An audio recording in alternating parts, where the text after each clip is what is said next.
Yo, hey, I saw another rat.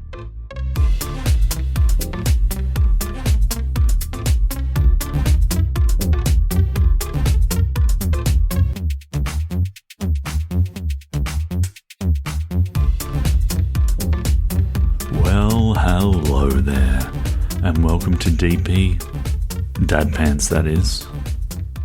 Let's be clear about that. Stu here.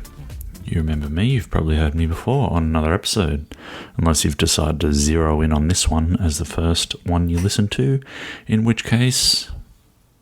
why? Alright, I gotta stop myself. I can't go too far off course. I had a bit of feedback from my wife, which suggested that perhaps we ramble a bit too much in these intros. She was listening to the podcast and just stopped it and looked at me and said, "Is this whole thing going to be about the rules of being a ghost?" Which kind of suggested to me that maybe she'd had enough of that. We should get on with some actual dad gear. So I'm going to do that now with Monty and the Pants Panel. Here they are.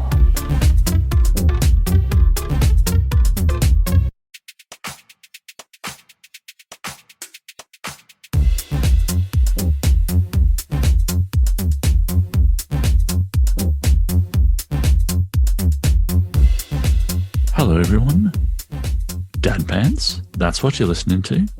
So there's me, there's Stu, there's new dad Monty. Hey. Oh, all right. And there is the Pants Panel. These are the dad experts who, over the course of half a year or so, probably since we've been going, have been imparting knowledge to Monty so that he may feel as fatherly as can be. Fellas, how are you? Good, thank you, Stu. Very well, thank you, Stu. Very Wonderful, well. thank you. How's it going for you, Monty, by the way, all the advice we've given you? Is it making you uber dad? Yeah, uber dad indeed. I'm really enjoying being a dad, and I have to say, I assume 80 or 90% of that enjoyment comes from what I've learned from you guys. Oh, wow. Have you moved out of the, I'm just going to sit here and stare at this thing for like untold periods of time on end yet? Is that phase finished, or are you doing that? No, I stare at her a lot. I think about her when I'm not with her. The staring at her doesn't seem to help in any kind of my fatherly duties, unfortunately, though. Staring at her doesn't feed her and doesn't kind of, change her nappies, but it helps me, and I feel That's great important. doing it. It's showing interaction, showing that she feels loved and safe and supported is a very important part. Oh, thank you. Well, that's what I've learned from you guys, and that's what she's getting because of this learning. Is there a quiet time in the day? I used to read to my kids even when they were that age, maybe even younger. Just read. Yep. They seem to enjoy just sitting there while you're just looking at you while you're reading. That's nice. I like that idea. I read her different little books that I've got her. But I should maybe just start reading some of the books that I'm reading out loud. Just the sound of your voice and the cadence and everything like that. Yeah. It all works. Exactly. Yeah. I talk to her a lot, which is good. And Old she Zoo loves it. She's a magazines very and happy... Zoo, nice. That's a good... Yeah. Whatever happened to that publication? The internet? Yeah. She's a... Yeah, that's true. She's a very happy little baby, and I think that's got to count for something. I think that's fair. That's wonderful. Oh, well, that's lovely. But look, listen, enough of that nice kind of useful dad stuff. Rich, you sent us through a picture earlier of your son climbing a mountain of fried chicken. Yes, that is just George's usual Wednesday night activities. He goes chicken mountain climbing. So I will put this photo up. Yeah. Potentially blurring your child's face if that's the preference, but this is like With chicken grease? No one's looking at his face. I don't know what he looks like. That mountain of chicken has got all my attention. we need a chicken update. So you've got some sort of, is this a new chicken store in your town? It's the new chicken. The old chicken store's moved to a new location. So it's a Korean chicken outlet, and they do, like, honestly, it is the best fried food I've ever eaten in my life. Like, I don't think I've ever experienced anything quite like it. The chips aren't overly fried. Like they managed to get the most incredible structural integrity out of a chip that I've ever seen. Like some of the traditional Korean chips. Well, and this is it. Like, but I think that's it. Like the Koreans really have taken on fried chicken and made it their own. And so to go along with that, they've really taken on a few other bits and pieces as well. So I've travelled through Korea quite a few times. It was one of my preferred stopover destinations, heading over to Europe. And I think that they've really mastered the art of the fryer. Squid Game, man. Korea's so hot it's right so now. hot right now. Man, that place. So hot right now. Dude, Korean chicken. BTS, Squid Game. That's BTS. They got their own McDonald's meal, Parasite. man. That shit's crazy. Yeah, it's all going on. Parasite. There you go. It's a good movie. Korea. Yeah, so let's play Chicken Game. Chicken Game, yeah. I would play that. I would sign up to play Chicken Game. I have a Korean chicken related question. I too love Korean fried chicken, and I have been going to there's a chain in Sydney called. Well, I've got two questions. The first one comes with the name. The chain is called Chicken V. I don't know if it's Chicken 5 or Chicken V. I don't know what's going on there. Okay. Yeah. But the second question is anyone aware of Chicken V? That's not the question. This is a pre-question question. Anyone? No. I like the idea of a Korean restaurant using Roman numerals, though. Yeah, confused me too. But it's so hot right now. But they have The Romans or the Koreans? The Romans. Romans are the Right. Koreans. We would get my wife and I have gone a few times, and we would get like a chicken sampler. So you get fried chicken, but all the different kind of flavors that they would do. And one of them was this thing called snow flavor. Oh, yeah. Which appeared to have, Does anyone else know what I'm talking about? It's kind of, it's not Parmesan cheese per se, but it's a kind of weird kind of umami flavored powder on there. What is it? It is a cheese derivative, I believe. Okay. So It's one of my favourite descriptions of food. It's in the pyramid. I'm a bit mystified as well about it, Monty, and I've seen it done well. I think how you apply it is kind of important. You should be putting a layer of hot sauce underneath and then dip the snow. Nice. So you get your chicken, hot sauce, dip that into the snow, and then you have a big munch on that. As far as I'm aware, that's the. Please correct me if I'm wrong, dear listener, because that was my understanding. It's something like It's a bit like boxes. that. It's like sugar and cheese powder and some kind of stabilizer thing. It's not too sweet though. It's weirdly kind of It's not. Well, maybe snow powder's a little different, huh? It's weird. It's weird. We may stuff. have gone a bit chicken heavy here, fellas. That's my fault. I'm sorry. I just got excited by the picture. We all here for fried chicken. Yes, Ben, you had a few tidbits. You said you wanted to talk about. Would you like to kind of throw those at us for our dad consideration? I would. Now, I would imagine that most of you are in charge of the internet in your home. Not in charge of the internet, gentlemen? I'm not in charge of much. I don't know what you mean by. I don't know what you mean by in charge of the internet. Right. No one's in charge of the internet. The internet does what the internet wants. True, but whenever there is an issue with the internet, does every person in the family turn to you and like a modem, in charge of the modem? Well, So basically, work with me here, Monty. You're in charge of the internet. All right, you pathetic little prick. Sure. Get over it. Yeah, sure. I'm in charge of the Monty. internet. Yes, and. The internet. Yeah, go on. Call him Champ Wiggins. There you go. Don't turn on a fellow petrol mower. Oh, Stu, I've got a story about that as well, but that's for another day. Is it? Is it really? Let's talk about being in charge of the internet first. So, are you the person that everyone turns to in your house when the internet goes down? Yes, absolutely. Yep. Or any kind of something's wrong with the TV, something's wrong with this, something's wrong with that. Yep. Something's wrong with that. That's what your dad name should be. Yes. Hey, something's wrong with that. Now, if they want food, they go to mum. Nah, they come to dad too. In my house, wow, you're a chef, Ellis. Does that mean, Ellis, are you a pushover when it comes to treats, Ellis, compared to Mum? the opposite. No, I lock it down. Oh, iron fist. I'm the same. I do all the cooking, and You will not spoil your dinner, my watch. Yeah, exactly. I'm going to spend time and effort making this. You're going to have an appetite for it when we get to there. So, well, I scolded my son this afternoon when I got home and he was eating toast because when I fed him dinner and he said, "Oh, I'm full," I said, "Well, no dessert for you. Big mistake. You ate toast." Toast muncher. Yes. Yeah. Last time I did that. I've got a 13-year-old who's never been full.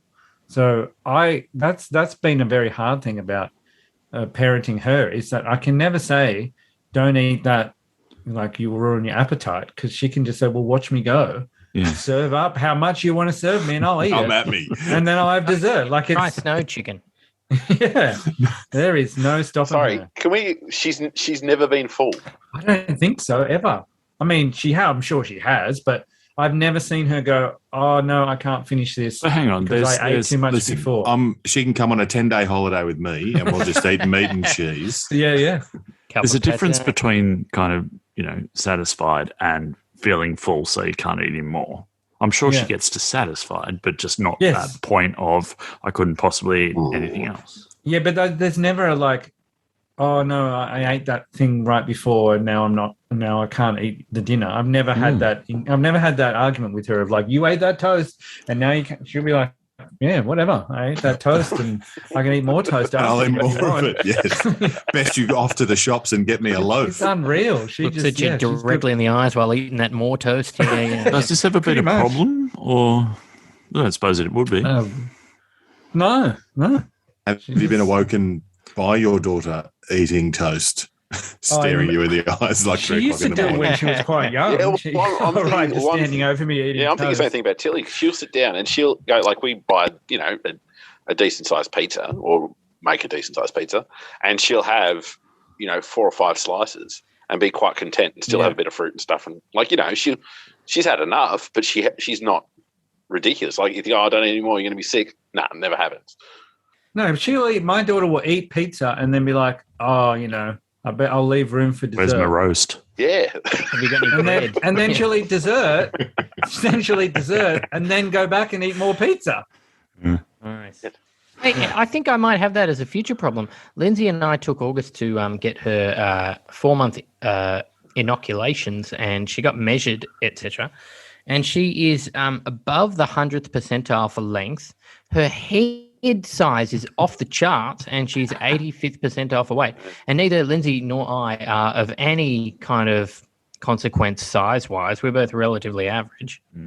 Any suggestions here? Why do I have a giant baby? Is that my child? You have a giant baby. You just get a giant baby. We had a lens mix-up. We had giant children as well. And one of them, one petered out. George is currently. We just bought George a size 7 shirt.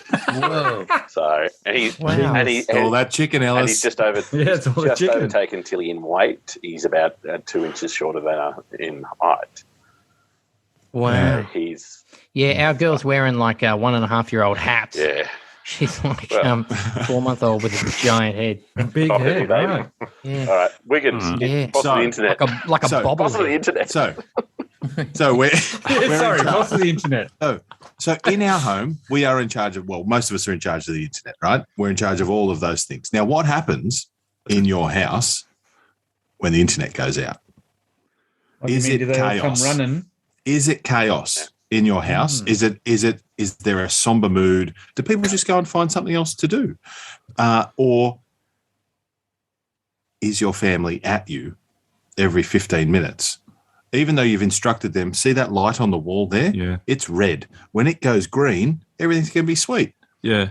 Oh, it's pretty much, complaining no matter what the circumstances if things aren't exactly how we want them. Yeah. Yeah, it's the same as, when a kid will come down and complain they can't sleep. Oh. All right, well, what do you want us to do? Like, do you want me to headbutt you? Yeah. Sometimes they wake you up. That's the best thing, when they wake you up to tell you they can't sleep. And you're like, genius. Yeah. have some turkey and a box of wine. Yeah, that's right. I don't experience these Tryptophan problems for you. because my wife understands the internet and my baby's 4 months old. But just as a general overall, it seems very unfun when the internet goes out, but kind of fun when the power goes out. Yes, that is a great comment. Why is that? Why is that so different? But like the power's out, ooh, kind of fun. Let's get some candles and read a book. But I think we talked about this with one of you before. Someone's power went out and it went to shit. But that was not good. But it seems kind of romantic and fun when the power goes out. But when the internet goes out, it's just a piece. It's a hassle.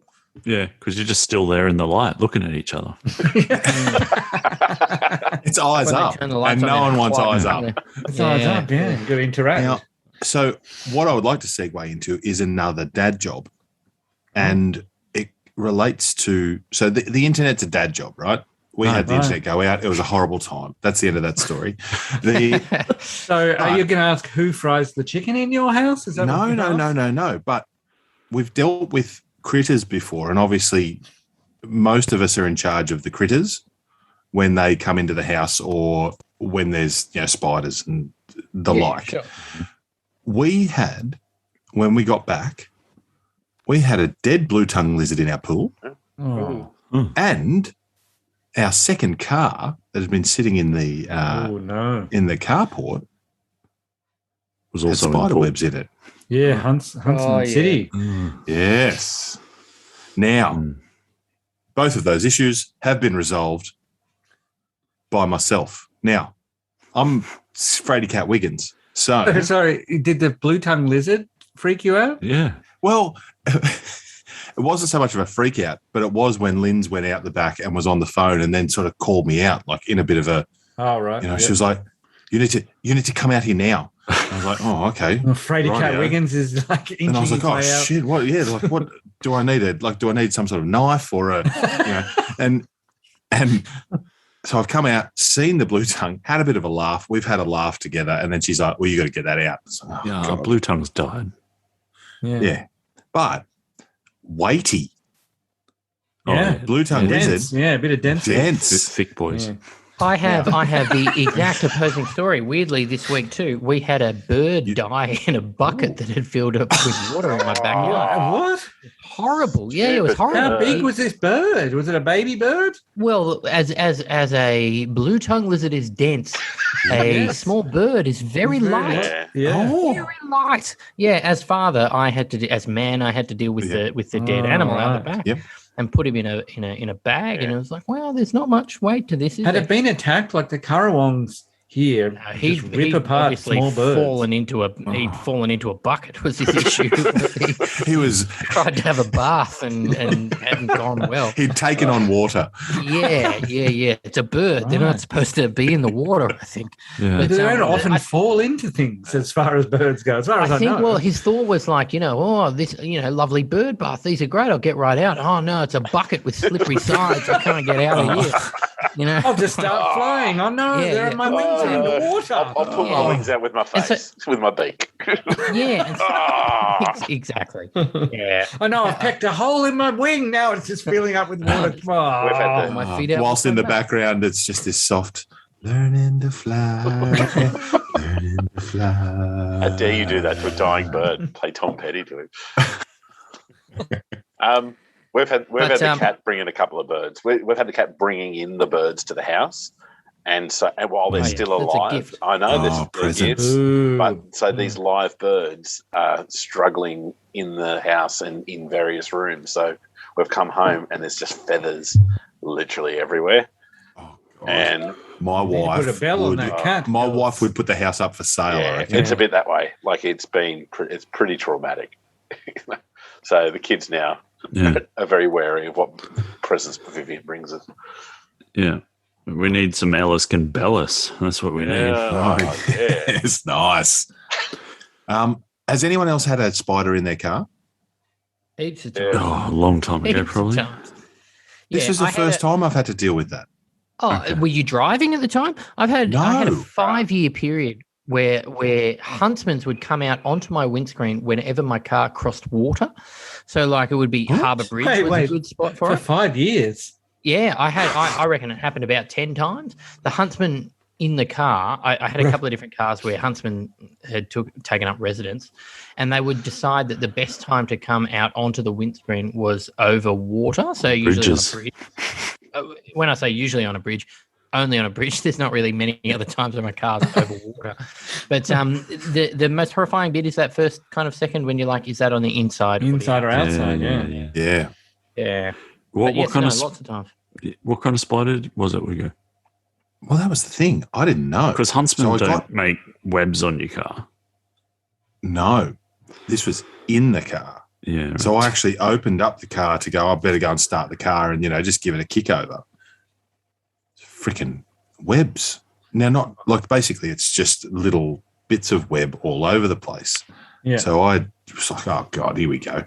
So cleaned out the car and then I was going to get a bomb and put it in the car, like a car, like an insect bomb. Okay. But from what I heard, I needed to get an entire car cover and do all these sorts of things and really, Might have been some collateral damage too. Yes, that's right. True. Yep, absolutely. So I just did, the daddest thing I could think of. I just set the entire car on fire. I got the insect spray. Yeah. And I just sprayed the entire car. Right. And then my dad logic was like, well, that's fixed that problem. Okay. So took the kids to swimming the next day, took their bag out of the back of the car. What do I find in the back of the car? Dead huntsman. You little it was ripper. a huntsman. It was a huntsman. But, and it was like Just it was throw it off with the webs, pretending to be some kind of other spider. I know. So, and it was just like, all right, fine. There we go. Happy days. So I am now completely unprepared for any more spider work to happen in my car if I'm driving to work. So I better not drive over any bridges. That's all I'm thinking. Guess not. Yeah, they'll get you. Yeah, getting rid of huntsmen is that's I always bring that up with my family is that we're all very progressive in this household, but as soon as we see a big, not even a big spider, it's panic stations and screaming and death, and then what? Do you want me to kill it? I don't want to kill it, and I don't like it. It's not like I go, I'm a brave man and I can get rid of this big fat spider. My father-in-law picks him up. You're going to hate him. Picks him up. I had to pick up a live. Yeah. You guys ever been bitten by a huntsman? No, that's pretty rare. I got bit by a would have thought. Yeah. If you're poking at it, it will bite you, won't it? I've had one crawling around my face, but it didn't bite me. Oh, what? Jesus. Yeah, school camp. Yeah, I got bit on the ear by a huntsman. It got me. Yeah. Right. Oh my God. Ellis, I want to hear more about this gecko, but Monty's been bitten by a spider. Yeah. So on the ear. I woke up similar to Stu, like he was saying. There was one crawling around my face, and I woke up and tried to get it off, and it angered it, and it bit me on the earlobe. And it hurt, but it wasn't too painful. It was quite red for a couple of days. But the problem is that they're filthy bastards, and you've got to watch infection. Yeah, they're the bats of the spider world. Yeah. Oh, shit, I didn't know that. Yeah, the pigeons of the bat world. Yeah, well, most spiders are, because they eat flies and stuff like that, but huntsmen will eat any sort of dead animal. They'll get into a bird in a bucket. Oh, lovely. yeah. Is that a chicken reference? That's the Korean fried chicken. Yeah. So I was going to say this earlier when we were talking about dead birds, but we jumped to spiders before I could. There was a bit of there was a dead bird in front of my neighbour's driveway, which I saw there yesterday, and I went, oh no, because it kind of looked a bit parroty, like maybe it was a pet that had got out, because it didn't look like a kind of natural or native bird from the area. So I went, oh crap, I'll come back out later with a shovel and get rid of that. Didn't, of course. I hear that. But today I come out and it's in front of my driveway. Oh. Now, so the neighbours just hoiked it. Has the neighbour kicked it over? Oh. Because I reckon it's too far. Is it a pigeon? Is it a pigeon-looking bird? Is this a mafia-related thing? Have you been squealing? Are you talking? Are you stool pigeon? Yeah. No. Well, it's not the neighbour, the overmower. So it's not retribution for... Maybe, Monty, you have been snitching with the mafia and they're drowning you. You sleep with the birds. Sleeps with the birds. So I think, like, you know, if it was maybe half a metre away, you could go, all right, well, he's driven into his driveway and kind of it's pushed the bird, the corpse over a bit. But this, no cars pushing a bird that far. Could it have been a local animal of some description, a cat or a dog or something? A cat could have dragged it. Gone. Possibly, but it's already kind of pretty ant-ridden. So I don't know that a cat would be wanting to, you know, wrap its lips around it too much. Oh, I can bring something up. Me and my wife have been laughing a lot about this week. I think I told you on the phone the other day, Stu. This is not dad related. This relates to animals and it's bizarre, right? So in New York, apparently there's a phone number you can call to report that you've seen a rat, which like just seems so unnecessary and bizarre. And all week, my wife and I have been just randomly saying to each other, yo, hey, I saw another rat. Like, I saw a rat again today. Like, they got 20,000 calls this month. Who is calling up to say you saw a rat in New York? There are rats everywhere. Everywhere, yeah. You're in the subway. Rats everywhere. I just, you know, what are they going to do? There's another rat. Oh, sorry, that rat I called about before, yeah, got a little closer. It was a cat. I'm sorry, a small cat. Like that. What are we doing out here? Is this life now? Is this life? Like, what the fuck? What? We got nowhere to go from there. Sorry. No. I have Did questions. you ring wires? I have questions which you... The dead bird. Oh, me? Yeah. No, I told you what my solution was. Inside. Plan to get a shovel and then not do it. Where were you going to shovel? That was going to be my questions, actually, Regan. So what is the official procedure? What should you do? I've just binned them before. Is that the right way to go? I binned the bird in my yard. Yeah, in someone else's bin, I bet you. Good call. Is it the same as the prawn heads, Ellis? Do you put it in the freezer and then put it in the bin later? Nah, just chuck that one. I don't want anything. Don't even think about that one. I just out of sight, out of mind. That one. See, I don't want to forget about that. The blue tongue's in the bin right now. I could literally go outside and put the blue tongue and pull the blue tongue out and show you guys. Yeah, but how close would a bin night? Yeah, good question. I had a bandicoot in one house we're at. Bandicoot? Really? A bandicoot, Yeah, I've got bandicoots here. There's bloody holes in my backyard all the time. Yeah, but that was a Terrigal. So at Terrigal, we had a dead bandicoot, and I kind of thought, he's sitting in the gutter, and I'm like, he's not going anywhere. What do you do? So I just chucked him in the bed. That was midnight, so it worked out all right. Out of curiosity, as someone who hasn't seen or lived near bandicoots, how big are they? The rat size. If you saw one in New York, you'd be on the blower. Rat. No, actually, it was a bandicoot. It was a little stripy. It could have been a bandicoot. Oh. Why is Rodney Dangerfield calling up this line? Why is Andrew Dice Clay always? Yeah, Andrew Dice Clay. Andrew Dice Clay, sorry. Why is he always ringing up? He's a rat spotter from way back. So I reckon what I would have done is, because I think I planned it out in my head, and this is how much of a kind of shit bloke I am. I think We're all ears. I think that I planned to go out, make a big show of picking it up with the shovel and walking towards my backyard, but I think I probably would have just hoiked it into the neighbour's bushes. Well, maybe that's what he did to you. Maybe he just hoiked it. I wonder if it would continue to be hoiked. Like he would then it's the neighbourhood re-hoiker. Just until there's just a rib cage being hoiked from property to property. We use the word hoiked a lot there. You know, I was thinking about that. Where does that word hoik come from? That's a weird word. I don't know. It is. I don't think it's specifically bird related either. No, or dead you bird can related. hoik a lot of things. Yeah. I wonder where hoik comes from. Interesting. I just can't wait for the day that Stu's neighbour starts listening to this podcast. Well, like I said, it's the other. It's another side. This is the other guy. I think we can lead into an actual dad thing here that is a question to ask you guys for the future. When a pet dies that's of a regular size and you have to dispose of it yourself, the bury in the yard concepts, does anyone have anything special about that? I remember as a young man, maybe 15 or 16 years old, my dog passed away and I helped my father bury him in the backyard. Do you have any tales, any special ideas, anything about burying a loved family pet in the backyard? Well, I had a cat and a dog, and in my younger years that both died at my mum's house. Yeah, they are both buried in the backyard. Did your cat and your dog, did they bring you much joy when you were young? The cat did. The cat gave me no joy, like zero, like a negative joy. It's called jacaranda. Yeah.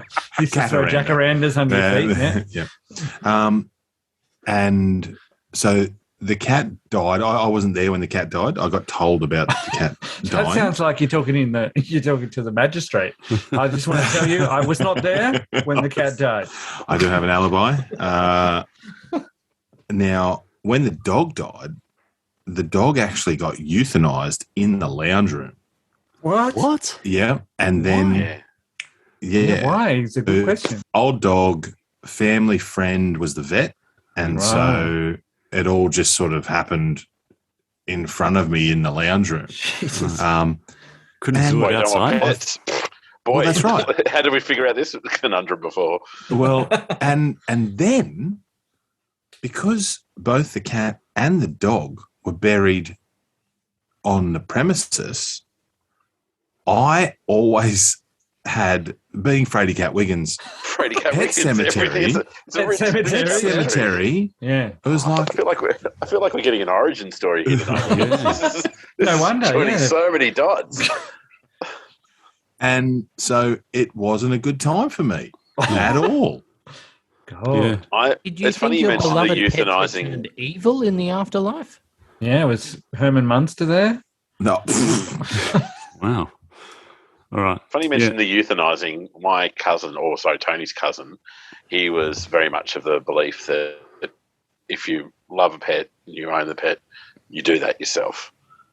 What? Oh, right. Old school. Put it down. Old school. He'd do it himself. Go out with borrow the mate's shoddy, and I don't know. This was his code. Okay, he's a complex man, lovely man. I get it. So the dog's dying. The dog's dying, and it looks back over its shoulder and says, "Yeah, you got to do this for me, bro.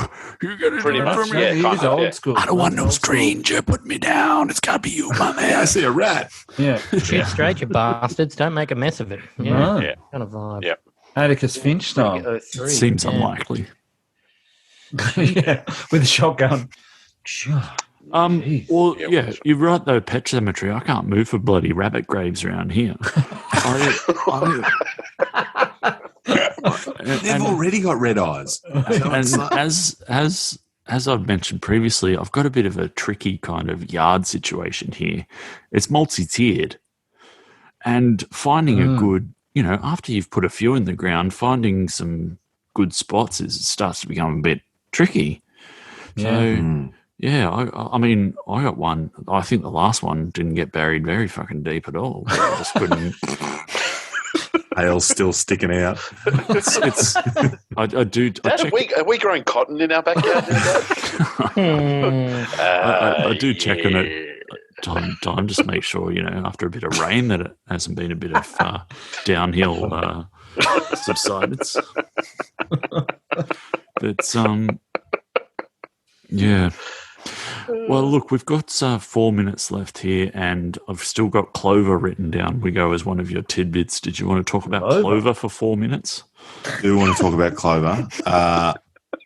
Another thing, when I got back from my holiday, my lawn was overgrown, as expected, as there had been quite a bit of heat and quite a bit of rain. Yeah. But there was a bit of clover, and it wasn't something. There was side lawn clover, and that's not something that I've had to deal with previously. And so this is distraught. This is new unexpected clover. Correct. That's what you're saying. Yeah. So while I was away, the clover did play. Yeah. And it was.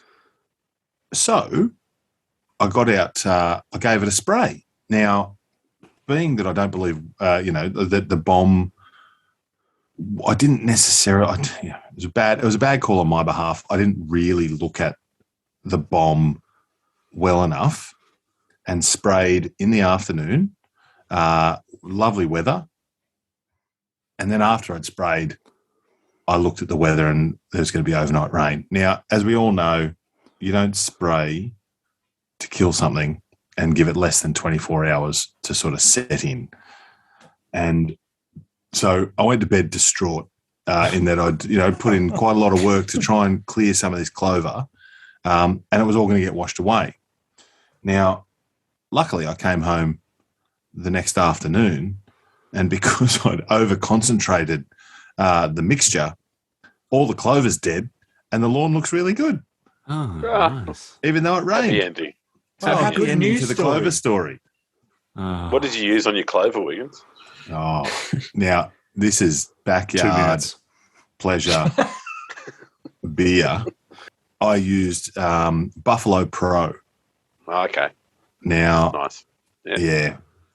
Just a little bit stronger mixture and, done like a dinner. Absolutely sensational. Very happy. Well, I mean, there you have it, eh? We've covered a lot here, fellas. New York rats, chicken mountains, internet issues, dead blue tongues. We've done it all, really, in this episode.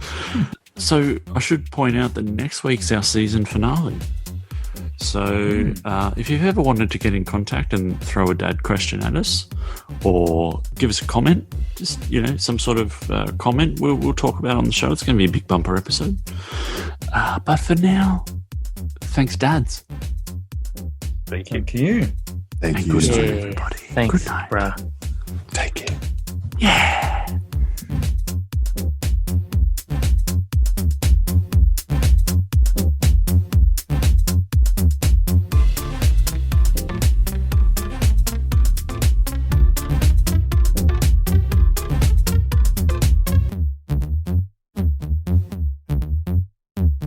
This is an Angry Chimp podcast.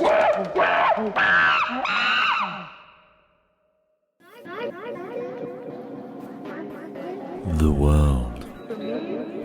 It's a weird place. My name is Stuart Buckland, and some guests and I are going to look at all the weird stuff that happens in this world of ours. Is that suitably vague enough for you? Bit weird, but fair enough, I guess. Find this podcast wherever you listen to other podcasts.